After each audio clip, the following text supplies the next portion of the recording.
In today's video, I'm going to show you an amazing store that is selling like crazy and the one smart strategy they use to get as many eyes on their listings as possible. Let's check it out. But first, I'm Jess at Insights by Jess. I dig deep into what makes Etsy stores successful and where they can improve so that you get the full 411 on what's really selling and why. Okay, so we are going to jump right in here with this store. I love this store. This store is only 2.5 years old, just about, and she's already selling it like crazy. This is a super popular store right off the bat. So this store is called Ratty Tank, and she sells, as you can see here, digital mock-ups. Most of these products, if you look here, are pretty affordable. She has some insanely low prices here, 90 cents, $5 for 16 mug mock-ups. It's very, very popular. You can see a lot of over 20 people have this in their cart, 11 people have this in their cart. A lot of these messages that really are emphasizing this is a popular niche, and she is really nailing it with her designs. So that being said, I do want to take a quick disclaimer and say I am not endorsing this store. I do not endorse these products. This is a totally independent review. So let's take a look at her branding here. I think she has some pretty simple branding. Her header is showcasing different designs that she has. It's clear what she's selling. It's clear what her market is. The best thing about this is that these are digital downloads, which means she's not spending time on packaging or making something. She's not making jewelry, for example, that she has to then put in a box and ship to a seller. So all of her time can go directly towards building this store. She can build new designs, she can add more listings, and she has 2,300 listings here. So that makes me want to dive into her Etsy store stats. So she has had 71,000 sales, just about. When I first did the research for this review, she had 67,000 sales. So that is telling you that she is growing like crazy. She's already stacked up 3,000 sales in the span of less than a week. And her average product price is about, I'm going to say $3. And I get that number when I look at her feedback and I look at what is commonly selling, what is the most popular here that people are actually buying, and what are her best sellers sitting in people's carts. So her average product price is about $3. And that puts her at a very conservative estimate of $75,000 to $80,000 a year that she is making on completely passive income.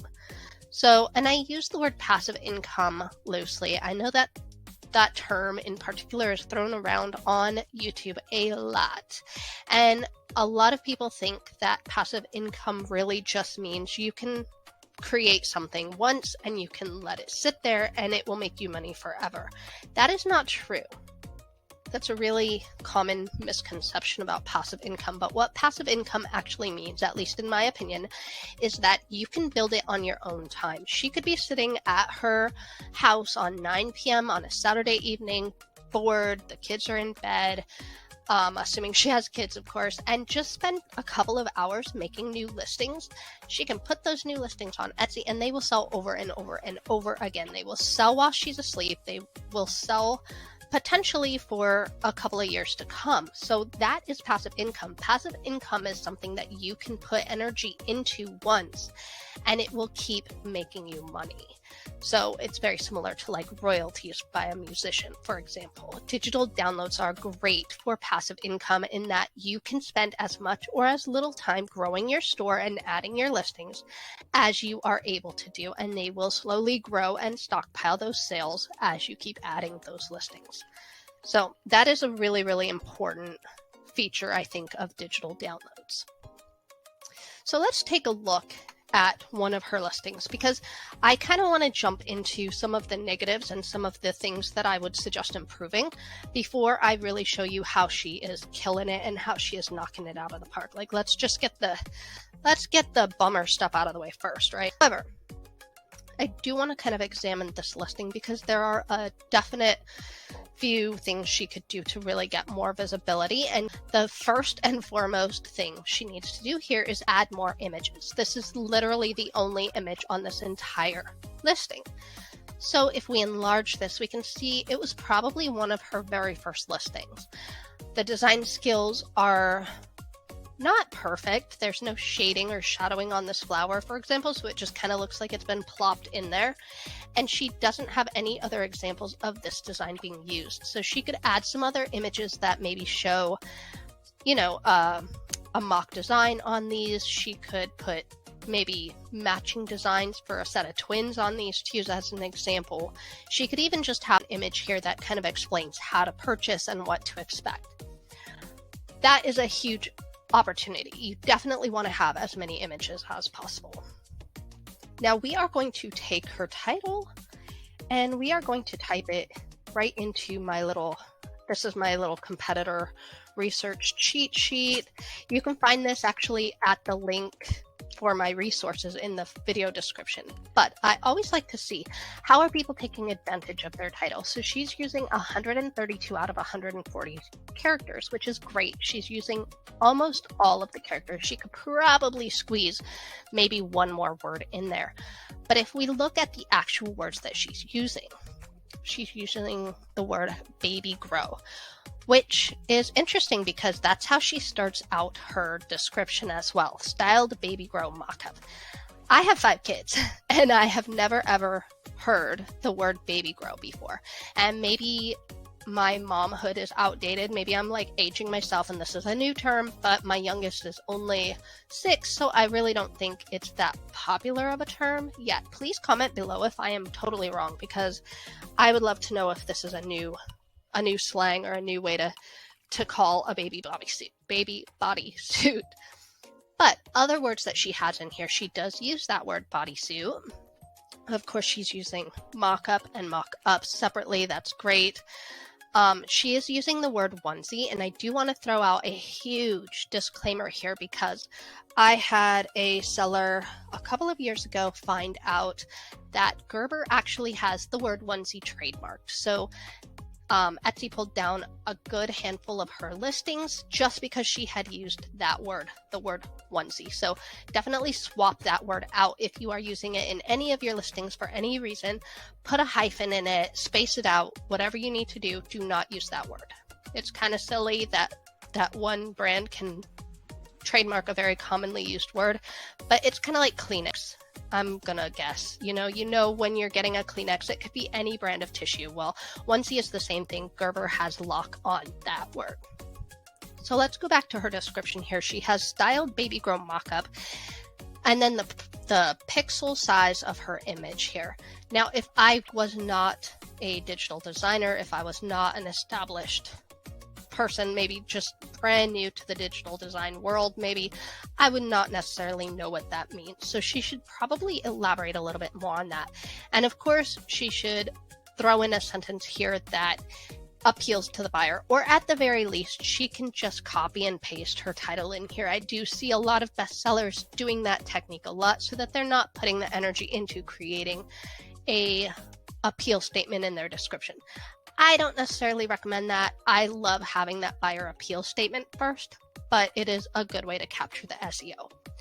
If we scroll down to her tags, we can see she's not using all of the tags, and she is again using that baby grow word. So I'm going to Google that when this video is over because I really want to know what that word is. I think I'm missing out here. So this particular listing has a lot of room for improvement. And the last thing I want to point out about this listing is that it's $1.20, which means that after paying the fees for selling and relisting this, she's not even making $1 off of this product. It's not on sale. It's not catching anybody's eyes from the search results page because there's no bestseller tag, there's no sale tag. So this is definitely not going to be a design that sells itself. That being said, she is absolutely killing it on some of these other designs. This is a coffee mug mock-up listing, for example, that is a bestseller, and it is selling for $2.40, which means she is making a fair amount of profit off of this product after paying those fees. She has a couple of images in here. They are all slightly different, but with the same theme, same girl in the same sweater. And you can see by the title here that you do get all 4 of those designs with this purchase, which is fantastic.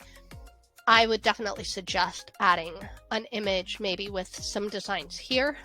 And, she could always add along the bottom, like this is an example along here if she's hesitant to put anything other than this in case people get confused, or an image with instructions. By looking at her title, I'm going to jump back over into my workbook here and kind of check this out. She is only using 116 characters, which tells me she is missing out on a little bit of those SEO opportunities. For example, she has the word coffee cup, she has the word mug, but she doesn't say anything about tea. So maybe if you're a tea drinker and not a coffee drinker, you might not necessarily find this listing right off the bat. I think that's just one quick example of a word that she could capitalize on. And of course, her description says 4 times mug mockups. There is not a lot of description there. That is another SEO opportunity missed. It's obviously not slowing her down much though, because she is a bestseller, and like we said before, she is pulling in some serious sales. When I estimated that she was making $75,000 to $80,000 a year, that doesn't account for growth. So that's important, because when you are first starting out your store, you are growing slowly. You do not start out with 2,000 listings. You have to add them a few at a time. So likely her income is a lot higher than that. She's probably sitting easily in the 6-figure range, but my income estimates are super conservative because I do not know. These are just guesses, and I can make a well-researched estimated guess as best as I can, but I could also be wrong. So that's why I try to be conservative. Looking down at her tags, we can see that she doesn't have any coffee cup, any coffee mug, any teacup. None of those are in tags. So that's definitely something that she should take a couple of minutes and add in here. Aside from that, she has really nailed it. This photography is beautiful.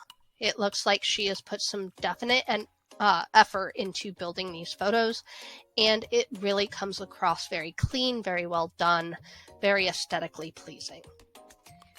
She also has bundles, and bundles is a great thing to sell when you are selling digital downloads, because it will allow you to include a lot of things. For example, this one includes 50 camp mug mockups at a higher price. So instead of $2, she can charge $3, or she can charge $5. I believe she has some. If I jump back to her main page here, she has 16 mug mockups for $5, 50 mug mockups for $4 here. So they help you to kind of get that price up a little higher so you can make more money. The nice thing about that is it also increases your listings. So when we look and she has 2,300 listings, we can say probably 16 of them are these individual coffee mugs, right? 50 of those listings are these individual frame images. And then one is for the bundle. So that's how digital design sellers can really stockpile their listings very quickly. It's one of the easiest niches to grow, because all your time really does go towards creating new designs and creating new listings, which is wonderful. That being said, I think this lady has a great niche. She obviously has a great idea of what her customers want, what they're looking for. She is selling absolutely like crazy. This is a super popular store, and there's only a few small things in terms of SEO that she could be capitalizing on. And the last really tip that I want to throw out here that catches my eye is you can see that she has 2,300 listings, but only 300 of these are on sale. What that means is that all of these listings that, for example, are not on sale, let me scroll down her main page here. We can see this one's $361, this one's $210, $210, $210, $361. None of these are on sale here. Now, if she wanted to raise the price of these listings and then put them on sale, they would sell for essentially the same price, but they would also catch your eye a lot more. People love that sale tag. They love seeing it in the search results, and you can actually filter in Etsy's main search results page to see products that are specifically on sale. So I definitely suggest doing that. And I think that that is something that any niche or any Etsy seller could take advantage of regardless of what you're selling. So I really want to see where this lady goes with this store and how it grows. I think this is a really insane and inspiring amount of progress to make in just 2.5 years. But even more insane and even more inspiring is the video that I have for you next, which is also digital downloads, but a completely unexpected niche that I have not quite seen done this way before. You should totally check it out. See how she has managed to pull in 6-figure sales in a really short amount of time. You can watch that video here.